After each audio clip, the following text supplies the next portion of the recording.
ಮಾತಾಡಿದ್ದಾರೆ. 20 years back ಅಲ್ಲಿ ಕೂತಿದ್ರು, ನಾನು 6 years ಬ್ಯಾಕ್ ಇಲ್ಲೇ ಈ ಥರನೇ ಕೂತಿದ್ದೆ.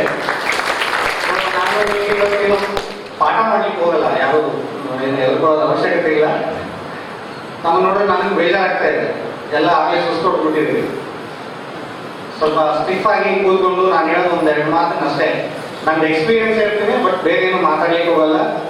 ಬಹಳ ಅವಕಾಶಗಳೇನಾದ್ರು ಸಿಕ್ಕರೆ ನಿಮ್ಮ ಜೊತೆ ಇನ್ನೂ ಜಾಸ್ತಿನೇ ಮಾತಾಡ್ತೀನಿ. ಒಂದು ಮೀಟಿಂಗ್ ಇತ್ತು, ಅದಕ್ಕೆ ಪರ್ಮಿಷನ್ ತಗೊಂಡು ಬಂದಿದ್ದೇನೆ. ಇಫ್ ನಿಮ್ಗೇನಾದ್ರು ಕೇಸ್ ರಿಲೇಟೆಡ್ ಏನಾದ್ರು ಡೌಟ್ಸ್ ಆ ರೀತಿ ಏನಿದ್ರೆ, ನಿಮ್ಮದು ಡೌಟ್ಸ್ ಕ್ಲಿಯರಿಂಗ್ ಸೆಷನ್ಸ್ ಬೇಕಿದ್ರೆ ಆಫ್ಟರ್ ಲಂಚ್ ನಾವು ಮಾಡಿದ್ದಾಯಿತು. ಸೊ ನಮಗೆ ನಿಮ್ಮದು ನನ್ನ ಒಂದು journey, what is KS IS ಏನು, not only KS IS, other civil service exams ಇದೆ, ಅದನ್ನು ಸಹ ಹೇಗೆ ಮಾಡಬೇಕು ಅನ್ನೋದ್ರ ಬಗ್ಗೆ ನಾನು ನಿಮಗೆ ಜಸ್ಟ್ ಒಂದು 5-10 minutes ಅಲ್ಲಿ ತಿಳಿಸ್ಕೊಡ್ತೇನೆ. ಸೊ ಈಗ ನಂದು ಜರ್ನಿ ಹೇಳ್ಬೇಕಂದ್ರೆ, I am BA graduate, I am doing my MA in economics. So I completed, ನಂದು ಡಿಗ್ರಿ ಮುಗಿದಿದ್ದು 2015 2015 ನಂದು ಡಿಗ್ರಿ ಮುಗಿದು from Kuvempu University Shivamogga. So ನಾನು ಸಿನ್ಸ್ ಫ್ರಮ್ ಒಂದು ಕ್ಲಾಸಿಂದ ಅಪ್ ಟು ನನ್ನ ಡಿಗ್ರಿವರೆಗೂ I am 100% totally Kannada medium student ಇದ್ದೇನೆ. ನಾನು ಇಂಗ್ಲೀಷ್ ಮೀಡಿಯಂ ಅಲ್ಲಿ, ಇವನ್ ನನ್ನ KS ಅಲ್ಲಿ ನಾನು ಬರೆದಿದ್ದು ಎಲ್ಲ ಕನ್ನಡದಲ್ಲೇ. ಸೊ 2015 ನಾನು ಡಿಗ್ರಿ ಬರೆದೆ, ಡಿಗ್ರಿ ಮುಗಿದು ಇಮಿಡಿಯೇಟ್ ಆಗಿ ನನಗೆ ಇನ್ನು ಪಾಸಿಂಗ್ ಸರ್ಟಿಫಿಕೇಟ್ ನನಗೆ ಬಂದಿತ್ತು. ಇಮಿಡಿಯೇಟ್ ಆಗಿ ನಂದು ಪಾಸಿಂಗ್ ಸರ್ಟಿಫಿಕೇಟ್ ಬಂದು ಒಂದು 15 days ಅಲ್ಲಿ ಸಬ್ ಇನ್ಸ್ಪೆಕ್ಟರ್ ಎಕ್ಸಾಮ್ಗೆ ಕಾಲ್ ಮಾಡ್ತಾರೆ ಸ್ಟೇಟಿಂದ.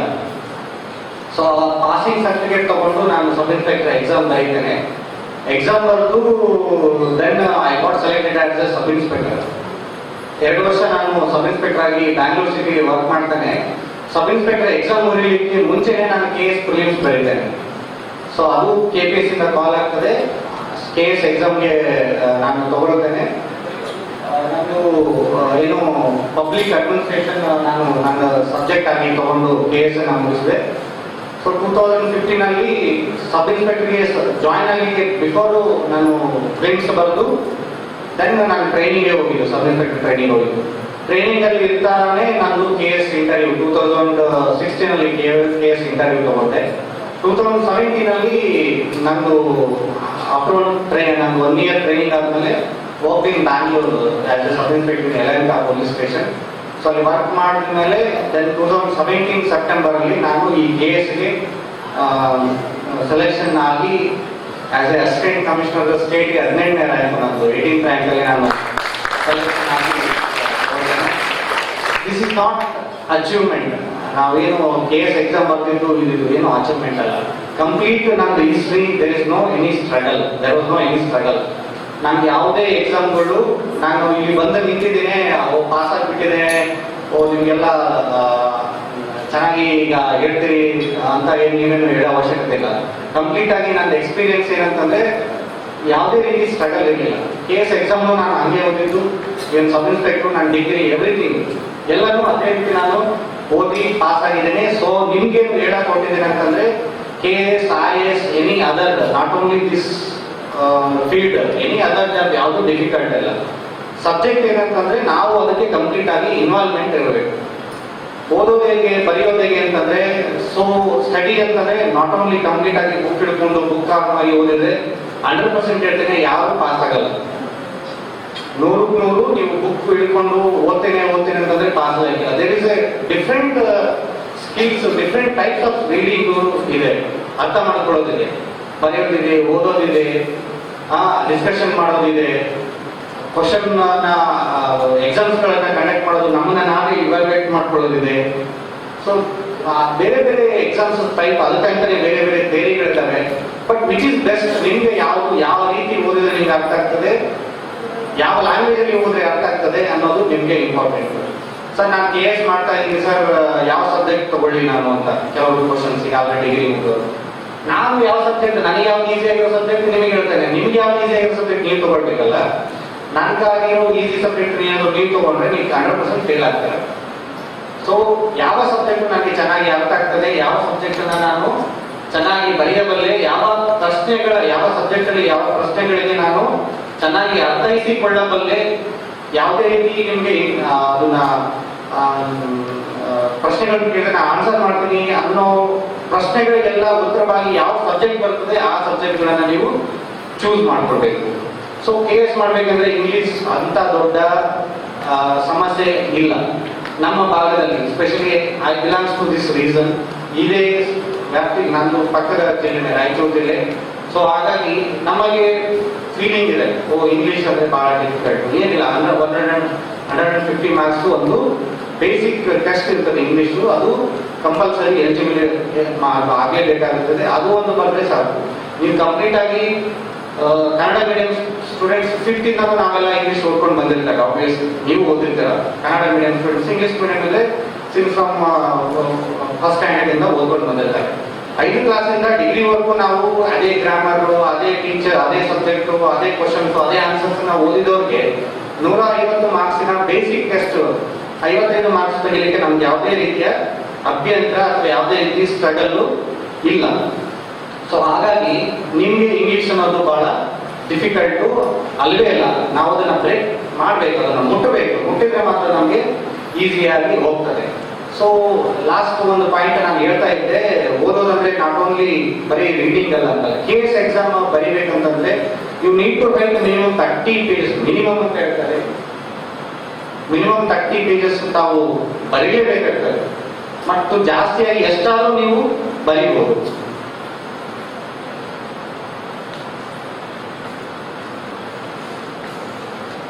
ಮಾತ್ರ ಓದೋದಲ್ಲ, ಬಹಳಷ್ಟು ಇರ್ತಾರೆ. ನಾವು ಕಂಪ್ಲೀಟ್ ಆಗಿ ಇನ್ವಾಲ್ವ್ಮೆಂಟ್ ಆಗಿ ಓದೋದು ತುಂಬಾ ಅವಶ್ಯಕತೆ ಇದೆ. ಓದ್ಬೇಕಾದ್ರೆ ಕೆಲವೊಬ್ರು ಬರೆಯೋದ್ರ ಕಡೆ ಕಾನ್ಸಂಟ್ರೇಟ್ ಮಾಡಲ್ಲ, ಬರೀ ಓದಿ ಮಾಡ್ತಾರೆ. KS IS ಅಂತ ಎಕ್ಸಾಮ್ ರಿಸೋರ್ಸ್ಫುಲ್ ಆಗಿ ಎಷ್ಟು ಬರೆಯಬಲ್ಲೆ, ಎಷ್ಟು ನೀಟಾಗಿ ಬರೆಯಬಲ್ಲೆ, ನಾನು ಬರೆಯೋದು ಇವ್ಯಾಲ್ಯೂಯೇಟ್ ಎಷ್ಟು ಚೆನ್ನಾಗಿ ಪ್ರೆಸೆಂಟ್ ಮಾಡಬಲ್ಲೆ ಅನ್ನೋದ್ರ ಬಗ್ಗೆ ನಾವು ಯೋಚನೆ ಮಾಡಿ ಬರೆಯೋದು ಬಹಳಷ್ಟು ಅವಶ್ಯಕತೆ ಇದೆ. ನನ್ನ ಎಕ್ಸಾಮ್ಗಳಲ್ಲಿ ನಾನು ನೋಡಿದ್ದೇನೆ, ಕೆಲವರು ಬಹಳ ಎಕ್ಸ್ಆರ್ಮಿಗಳು, ಕೆಲವರು ಸೀನಿಯರ್ಸ್ ಎಕ್ಸಾಮ್ಗಳಿಗೆ ಬರೀತಾರೆ. ಅವ್ರು ಕಂಟಿನ್ಯೂಸ್ ಎಲ್ಲ ತಲೆಗೆ ಇರ್ತದೆ ಬರೀಲಿಕ್ಕೆ, ಬಟ್ ಬರೆದು ಕೈ ಸೋಂತಾಗ್ತದೆ. ನಾನು ಎಕ್ಸಾಮಲ್ಲಿ ನನ್ಗೊಂದು ಎಕ್ಸ್ಪೀರಿಯನ್ಸ್ ಇದೆ. ನಾನು ಒಂದು ಐ ಥಿಂಕ್ ಪೇಪರ್ 3 ಏನೋ ಬರೀತಾ ಇದ್ದೆ, ಯಾರೋ ಜೋರಾಗಿ ಪೆನ್ನನ್ನ ಹಿಂದಿನ ಬಿಸಿಯಾಗಿ ಹೆಸರು ಬಿಟ್ರು. ಬಿಕಾಸ್ ಅವ್ರಿಗೆ ಅಷ್ಟು ಸುಸ್ತಾಯಿತು ಬರೆದು. ಸೊ ಅದಕ್ಕೆ ಯಾಕೆ ಹೇಳ್ತಾ ಇದ್ದೇನೆ ಅಂತಂದ್ರೆ, ಬರೆಯೋದು ಓದೋದು ಎಷ್ಟು ಇಂಪಾರ್ಟೆಂಟ್ ಇದೆ, ಬರೆಯೋದು ಇಂಪಾರ್ಟೆಂಟ್ ಇದೆ. ಹೌದು, ನಾವು ಇಲ್ಲಿಯವರು ನಮ್ಗೆ ಅಷ್ಟೊಂದು ಬರೆಯೋದು ಅಭ್ಯಾಸ ಇಲ್ಲ. ಏನ್ ಮಾಡೋದು ಅಂತಂದ್ರೆ, ಏನಾದ್ರೂ ಬರೀತಿರ್ಬೇಕು. ಏನು ಬರೀತಿರ್ಬೇಕಂತಂದ್ರೆ, ನೀವು ಬೆಳಗ್ಗೆ ಓದಿದ್ದು ಬೆಳಗಿನ ಸಂಜೆವರೆಗೂ ಏನು ಓದ್ತೀವಿ, ಆ ಸಂಜೆ ಆದ್ಮೇಲೆ ಕೂತ್ಕೊಂಡು ಬರೀಬೇಕು. ಆಯ್ತು, ಅದು ಬರೀಲಿಕ್ಕಿಲ್ಲ ಅಂತಂದ್ರೆ ಅಟ್ಲೀಸ್ಟ್ ನೀವು ನಿಮ್ಮ ಫ್ರೆಂಡ್ಸ್ ಅಥವಾ ನಾವೇನೋ ಹೇಳ್ತೇವೆ, ಯಾರೋ ನಿಮ್ಗೆ ಲೆಕ್ಚರಿಂಗ್ ಕೊಡ್ತಾರೆ, ಅದನ್ನ ಕಂಟಿನ್ಯೂಸ್ ಬರೆಯೋ ಒಂದು ಸ್ಕಿಲ್ಗಳನ್ನ ಬಳಸ್ಕೊಳ್ಬೇಕು. ನಾನು ಏನ್ ಮಾಡ್ತಿದ್ದೆ, ನನ್ನ ಸ್ಕಿಲ್ ಇಂಪ್ರೂವ್ಮೆಂಟ್ ಆಗ್ಲಿಕ್ಕೆ ಅಂತಂದ್ರೆ ನಿಮ್ಗೆ ಒಂದು ಸಜೆಷನ್ ಆಗಿ ಕೊಡ್ತೇನೆ. ಕಂಪ್ಲೀಟ್ ಆಗಿ ಬೆಳಗ್ಗೆಯಿಂದ ಸಂಜೆವರೆಗೂ ನಮ್ದು ಆಲ್ ಇಂಡಿಯಾ ರೇಡಿಯೋದಲ್ಲಿ ನ್ಯೂಸ್ಗಳು ಬರೀತಾರೆ. ಬೆಳಗ್ಗೆ 6 ಗಂಟೆಗೆ ಬರುತ್ತೆ, 6:15 ಬರುತ್ತೆ, 8, 8:15, 9:30, 11, 1:30, 3 ಗಂಟೆ, 3:15, 6, 6:15, ರಾತ್ರಿ 8:30, 9 ಗಂಟೆಗೆ ಹಿಂದಿ ನ್ಯೂಸ್ ಚಾನಲ್ ಬಂದು ನಮ್ದು ಅಷ್ಟು ನ್ಯೂಸ್ ಚಾನಲ್ ಬರುತ್ತೆ. ಸೊ ಅಷ್ಟು ನ್ಯೂಸ್ಗಳನ್ನ ರೇಡಿಯೋದಲ್ಲಿ ನೀವು ಕೇಳ್ತಾ, ಇಯರ್ಫೋನ್ ಹಾಕೊಂಡು ಕೇಳ್ತಾ ನೀವು ಅದನ್ನೇ ಬರೆದ್ರೆ ಏನಾಗುತ್ತೆ, ಮಲ್ಟಿಪಲ್ ಅಡ್ವಾಂಟೇಜಸ್ ನಿಮ್ಗಿದೆ. ಒಂದು, ನಿಮ್ದು ರೈಟಿಂಗ್ ಸ್ಪೀಡ್ ಇಂಪ್ರೂವ್ ಆಗುತ್ತೆ, ಒಂದು ಹ್ಯಾಂಡ್ ರೈಟಿಂಗ್ ನೀಟ್ ಆಗುತ್ತೆ. ಓವರ್ ಆಲ್ ಇದಕ್ಕಿಂತ ಹೆಚ್ಚಾಗಿ ನಿಮ್ದೇನು ಕರೆಂಟ್ ಅಫೇರ್ಸ್ ಅನ್ನೋ ಒಂದು ಸಬ್ಜೆಕ್ಟ್ ಇರ್ತದೆ, ಆ ಕರೆಂಟ್ ಅಫೇರ್ಸ್ ನೀವೆಲ್ಲ ಇದರೊಳಗೆ ಕವರ್ ಮಾಡ್ಕೊಳ್ಳೋಕ್ಕೆ ಬಹಳ ಈಸಿ ಆಗುತ್ತೆ. ಸೊ ನೀವು ಯೂಶಲಿ ನಾವು ಯಾವುದೋ ಒಂದು ಇಂಗ್ಲಿಷ್ ಮ್ಯಾಗ್ಝಿನೋ, ಹಿಂದಿ ಮ್ಯಾಗ್ಝಿನೋ ಅಥವಾ ಕನ್ನಡ ಮ್ಯಾಗ್ಝಿನೋ ನಮ್ದು ಕರೆಂಟ್ ಅಫೇರ್ಸ್ ಇಂಪ್ರೂವ್ ಮಾಡ್ಕೊಳ್ಳೋಕೆ ಓದ್ತಾ ಇರ್ತೇವೆ. ಸೊ ನೀವು ಇದೇ ರೀತಿ ಏನಾದರೂ ನ್ಯೂಸ್ಗಳನ್ನ ಕೇಳಿಕೊಂಡು, ಇವನ್ ಲೈವ್ ಸೆಷನ್ಸ್ ನಡೀತಿರ್ತದೆ ಸಂಸತ್ಗಳಲ್ಲಿ ಮತ್ತು ವಿಧಾನಸಭೆ ವಿಧಾನ ಪರಿಷತ್ಗಳಲ್ಲಿ, ಮತ್ತು ಇಂಗ್ಲಿಷ್ ನ್ಯೂಸ್ ಚಾನಲ್ ಇರ್ತಾರೆ, ಅದನ್ನ ಕೇಳ್ತಾ ನೀವೇನಾದ್ರು ಬಂದ್ರೆ both Kannada and English channels, English ರೈಟಿಂಗ್ಗಳನ್ನ ತಾವು ಇಂಪ್ರೂವ್ನ ಮಾಡ್ಕೋಬಹುದು. ಸೊ ಇದೇ ರೀತಿ ರೈಟಿಂಗ್ ಸ್ಕಿಲ್ ಮತ್ತು ರೀಡಿಂಗ್ ಸ್ಕಿಲ್ ಬೇರೆ ಇರ್ತವೆ, ಡಿಸ್ಕಷನ್ಸ್ ಇರ್ತವೆ. ಮತ್ತು ನೀವು KS IS ಏನಾದ್ರು ಓದ್ತಿದ್ದೀನಿ ಅಂತಂದ್ರೆ ನನ್ನ ಪ್ರಕಾರ ಅಟ್ಲೀಸ್ಟ್ ಈ ಗ್ರೂಪ್ ನೌಕರಿಗೆ ಏನಾದ್ರು ಎಕ್ಸಾಮ್ ಕಂಡಕ್ಟ್ ಮಾಡಿದ್ರೆ ಆ ಎಕ್ಸಾಮ್ಗಳನ್ನು ಬರೀಬೇಕು. ಅಲ್ಟಿಮೇಟ್ ಇವಾಗ ಪೊಲೀಸ್, KS or IS ಏನೋ ಇರುತ್ತೆ. ಬಟ್ ಎಲ್ಲ ಎಕ್ಸಾಮ್ ನಾನು KS IS ಬರೀತೀನಿ ಅಂತ ಅದೇ ಎಕ್ಸಾಮ್ಗಳನ್ನ ಎಕ್ಸ್ಪೆಕ್ಟ್ ಮಾಡ್ಕೊಂಡು ಕೂತ್ರೆ ನಮ್ದು ಇವ್ಯಾಲ್ಯೂಯೇಷನ್ ನಾವು ಮಾಡ್ಕೊಳಕ್ಕಾಗಲ್ಲ. ನಿಮಗೆ ಸ್ಟೇಟ್ ಇಂದ ಎವ್ರಿ ಡೇ ನೀವು ಡಿಗ್ರಿ ಮುಗಿದ್ರೆ ಒಂದು ವರ್ಷಕ್ಕಂತೂ 10 ಕಾಲ್ಕೊಂಬಂತ ಮಿನಿಮಮ್ ಆಗ್ತವೆ. ಆಮೇಲೆ ಸೆಂಟ್ರಲ್ ಇಂದ SSC ಎಕ್ಸಾಮ್ಸ್ ಇರ್ತವೆ, ಇಂಗ್ಲೀಷಲ್ಲಿ ಇರುತ್ತೆ, ಹಿಂದಿಗಳಲ್ಲಿ ಪೇಪರ್ ಇರುತ್ತೆ, ಅದನ್ನೆಲ್ಲ ನೀವು ಅಟೆಂಡ್ ಮಾಡೋದ್ರಿಂದ ನಿಮ್ಮದು ಎಕ್ಸಾಮ್ ಸ್ಕಿಲ್ಸ್ ಚೆನ್ನಾಗಿ ಡೆವಲಪ್ ಆಗ್ತದೆ.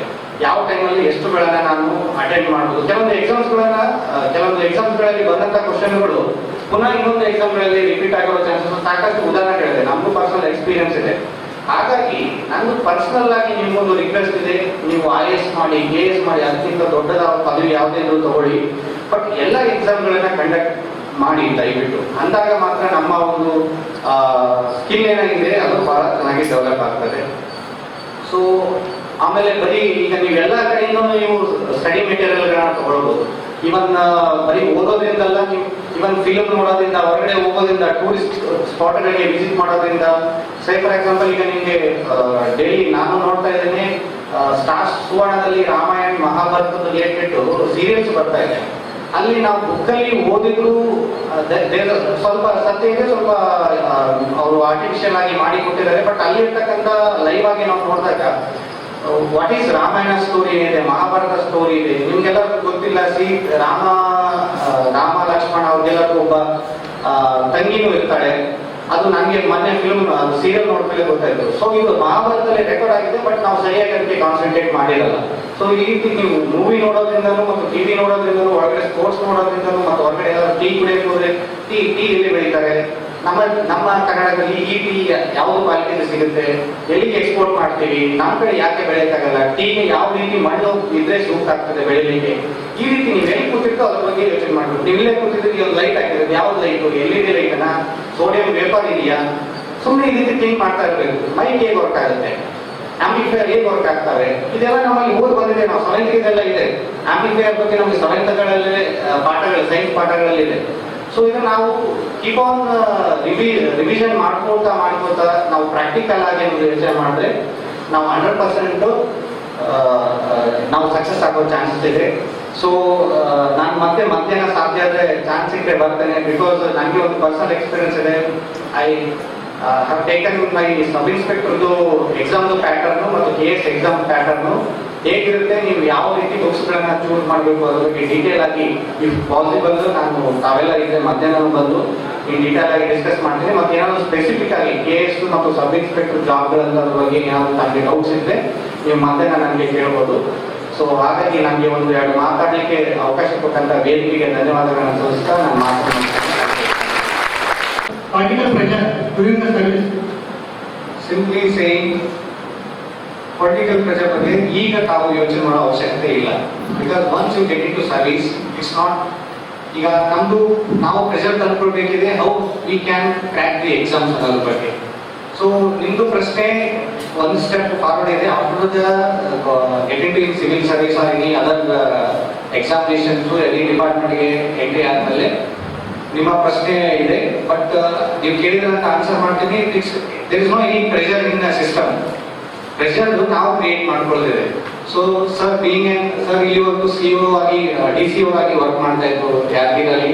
ಅಂಡ್ ಬಿಫೋರ್ ನನಗೆ ಒಂದು ಅಪಾರ್ಚುನಿಟಿ ಅಂತಂದ್ರೆ ನಂದು ಆರ್ಡರ್ಸ್, ನಾನು ವೆನ್ KS ಜಾಯ್ನ್ ಆಗಬೇಕಾದ್ರೆ ಸರ್ DPR ಡೆಪ್ಟಿ ಸೆಕ್ರೆಟರಿ ಇದ್ರು. ಅಂದು ನಮ್ಮ ಆರ್ಡರ್ಸ್ ಎಲ್ಲ ಇಶ್ಯೂ ಮಾಡಿದ್ದು ಸರ್ ಟೈಮಲ್ಲಿ ಎಲ್ಲ ಆಯಿತು. That's my opportunity. Again sir ಇವತ್ತು ಭೇಟಿ ಮಾಡ್ತಾ ಇದ್ದೇನೆ. ಸೊ ಇಷ್ಟು ಸರ್ ಈಗ 3-4 ಪೋಸ್ಟ್ಗಳು, ದೊಡ್ಡ ಪೋಸ್ಟ್ಗಳನ್ನ ಹ್ಯಾಂಡಲ್ ಮಾಡಿದ್ದಾರೆ. Being an KS officer, being an IAS officer, there is no any pressure ಅನ್ನ ನಾವು ಕ್ರಿಯೇಟ್ ಮಾಡ್ಕೊಳ್ತಾ ಇದ್ದೀವಿ. ಸೊ ಎನಿ ನೀವು ಪೊಲಿಟಿಕಲ್ ಪ್ರೆಷರ್ ಅಲ್ಲಿ ಕೆಲವೊಂದು ಟೈಮಲ್ಲಿ ನಮ್ಮದು communications gap and the systematic way of the approach wrong ಆಗಿದ್ರೆ ಮಾತ್ರ ಪ್ರೆಷರ್ಗಳು ಕ್ರಿಯೇಟ್ ಆಗ್ತವೆ. ನಾವು ಈ ರೂಲ್ಸ್ ರೆಗ್ಯುಲೇಷನ್ಸ್ ಸರಿಯಾಗಿ ಇನ್ನೊಬ್ಬ ವ್ಯಕ್ತಿಗೆ ರೀಚ್ ಮಾಡ್ತಿದ್ರೆ ಅಗೇನ್ ನಾವು ಇಂಟೆನ್ಷನ್ ಆ ಕೆಲಸನ ಮಾಡ್ತಾ ಇಲ್ಲ ಅನ್ನೋ ಉದ್ದೇಶ ಅವ್ರ ಮೈಂಡಲ್ಲಿ ಇರ್ತದೆ. ಮತ್ತು ನಾವು ಸರಿಯಾಗಿ ಅವರಿಗೆ ಕಮ್ಯುನಿಕೇಶನ್ ಮಾಡದೇ ಇದ್ರೆ that clashes and the pressures will start. So it's all about how we handle the situation ಅನ್ನೋದ್ರ ಮೇಲೆ. ಸೊ ತಾವೇನು ವರಿ ಮಾಡೋದು ಅವಶ್ಯಕತೆ ಇಲ್ಲ. You 100% concentrate on your examination. ಆಮೇಲೆ ಮತ್ತೆ ನೀವು ಸರ್ವಿಸ್ಗೆ ಜಾಯ್ನ್ ಆದ್ಮೇಲೆ ಸರ್ ಹೇಳಿದ್ರು ಮಸೂರಿಯಲ್ಲಿ ಸರ್ಗೆ ಟ್ರೈನಿಂಗ್ ಕೊಡ್ತಾರೆ, ನಮಗೆ ಮೈಸೂರಲ್ಲಿ ಟ್ರೈನಿಂಗ್ ಕೊಡ್ತಾರೆ, ಕಾಮನ್ ಫೌಂಡೇಶನ್ ಕೋರ್ಸ್ ಅಂತ. ಅಲ್ಲೆಲ್ಲ ಬಹಳ ಸ್ಕಿಲ್ಸ್ ಸರ್ವಿಸ್ ಅಲ್ಲಿ ನೀವು ಪ್ರೆಷರ್ಗಳನ್ನ ಹೇಗೆ ಬ್ರೇಕ್ ಥ್ರೂ ಮಾಡಬೇಕು, ಹೇಗೆ ಹ್ಯಾಂಡಲ್ ಮಾಡಬೇಕು, ಸಿಚುವೇಶನ್ಸ್ ಏನಿರ್ತದೆ ಅನ್ನೋದ್ರ ಬಗ್ಗೆ ಅವರು ಕಂಪ್ಲೀಟ್ ಆಗಿ ತಮ್ಗೆ ಹೇಳ್ಕೊಡ್ತಾರೆ. ಅಲ್ಲಿ ತಾವು ಇದನ್ನ ಹ್ಯಾಂಡಲ್ ಮಾಡ್ಬೋದು. ಯಾಕೆ ಅದನ್ನ ಕ್ವಶನ್ ಕೇಳಿದ್ರೆ ಲಾಸ್ಟ್ ಅದಕ್ಕೆ PWD ಎಕ್ಸಾಮ್ಸ್ ಇದು ಮಾಡಿದ್ರು ಸರ್. ಬಟ್ ಈ ವರ್ಷ ಮಾಡೋದನ್ನ ಬ್ಯಾನ್ ಮಾಡಬೇಕು. ಇದೆಲ್ಲ ಲಂಚ ಗಿಟ ಅವೆಲ್ಲ ಈಗ ರೀ ಎಕ್ಸಾಮ್ ಮಾಡ್ತಾರೆ ವಾಪಸ್. ಓಕೆ. ಮತ್ತೆ ಈ ತರ ಎಕ್ಸಾಮ್ ಅದೇನೋ ಲಂಚದಾಗ ಹೋಗುತ್ತೆ ಎಲ್ಲ ಡೌಟ್ ಇರ್ತದೆ. ಅಲ್ಲಿ ಇಂಟರ್ದಾಗ ಕೇಳಿದ್ರೆ ಹಂಗೆ ಅಂತ ಫುಲ್ ರೂಮರ್ ಆಗ್ಬಿಟ್ಟಿರ್ತಾರ. ಅದಕ್ಕೆ ಏನಂತ ಸುಮ್ಮನೆ ಕೇಳಿ. ಸೊ ನಮ್ಮ ಜರ್ನಿನ ಡೌಟ್ ಇಂದ ಸ್ಟಾರ್ಟ್ ಮಾಡೋದು ಬೇಡ. ನಾವು ಯಾವುದೇ ಜರ್ನಿನ ಪಾಸಿಟಿವ್ ಆಗಿ ಸ್ಟಾರ್ಟ್ ಮಾಡೋಣ. ಸಿ, ನಾನು ಸಹ ರ್ಯಾಂಕ್ ಸ್ಟೂಡೆಂಟ್ ಇದ್ದೀನಿ, it's not my pride. But ನಿಮ್ದು ಚೆನ್ನಾಗಿ ಸಕ್ಸಸ್, ನಿಮ್ದು ಎಕ್ಸಾಮಿನೇಷನ್ಸ್, ನಿಮ್ದು ವೇ ಆಫ್ ಪ್ರೆಸೆಂಟೇಷನ್ಸ್ ಚೆನ್ನಾಗಿತ್ತಂದ್ರೆ ಯಾರು ಸಹ ನಿಮ್ಮನ್ನ ಶೇಕ್ ಮಾಡಲಿಕ್ಕೆ ಸಾಧ್ಯ ಇಲ್ಲ. So you believe in your presentation, you believe in your efforts, you believe in your 100% ಕೊಡೋದ್ರ ಬಗ್ಗೆ ನೀವು ಯೋಚನೆ ಮಾಡಿ. ಸೊ ಇದೆಲ್ಲ ಇರ್ತದೆ ಸಿಸ್ಟಮ್ ಅಲ್ಲಿ, ಏನೇ ರೀಸನ್ ಇರ್ಬೋದು. ಅದು ಎಕ್ಸಾಮ್ ಯಾಕೆ ಆಗಿಲ್ಲ, ಯಾಕೆ ಆಯ್ತು ಅನ್ನೋದ್ರ ಬಗ್ಗೆ ಯೋಚನೆ ಮಾಡೋದಕ್ಕಿಂತ ಅದು ಒಂದೇ ಅಥವಾ ಅದ್ರ ಬಿಟ್ಟು ನೀವು ಇನ್ನು ಸೊ ಇವಾಗ attempting for PWD as engineer for engineering service, you take it as opportunity. ನಾನು ಇಂಜಿನಿಯರಿಂಗ್ ಆಗಲಿಕ್ಕೆ ಇಲ್ಲ, ದೆನ್ ನೀವು IAS ಮಾಡಿ, KS ಮಾಡಿ, ಯಾವ್ದನ್ನ administrators, any engineering service administrator ಕೆಳಗಡೆ ಯೂಶಲಿ ಬರ್ತಾರೆ. ಸೊ ನೀವು ಅವ್ರನ್ನೇ ರೂಲ್ ಮಾಡುವಂತ ವ್ಯಕ್ತಿ ಯಾಕೆ ಆಗಬಾರ್ದು? So you take it as a positive. And ಇವಾಗ ಎನಿವೆ ನೀವು ಹೇಳಿದ ರೀತಿ ಈ ಸಲ ಮತ್ತೆ ಒಂದು ಎಕ್ಸಾಮಿನೇಷನ್ ಕಾಲ್ ಮಾಡಿದ್ದಾರೆ, 100% ಕೊಡೋದ್ರ ಬಗ್ಗೆ ಯೋಚನೆ ಮಾಡಿ. What are it may be, ಅಲ್ಲಿ ಏನೇ ಇರಲಿ, ಯಾವುದೇ ರೀತಿ ಎಕ್ಸಾಮಿನೇಷನ್ ಕಂಡಕ್ಟ್ ಮಾಡಿ, ನಿಮ್ದು ಪ್ರೆಸೆಂಟೇಷನ್ ಬಗ್ಗೆ ನೀವು ಯೋಚನೆ ಮಾಡಿ, ರಿಸಲ್ಟ್ ಬಗ್ಗೆ ಯೋಚನೆ ಮಾಡಬೇಕು. Okay, thank you.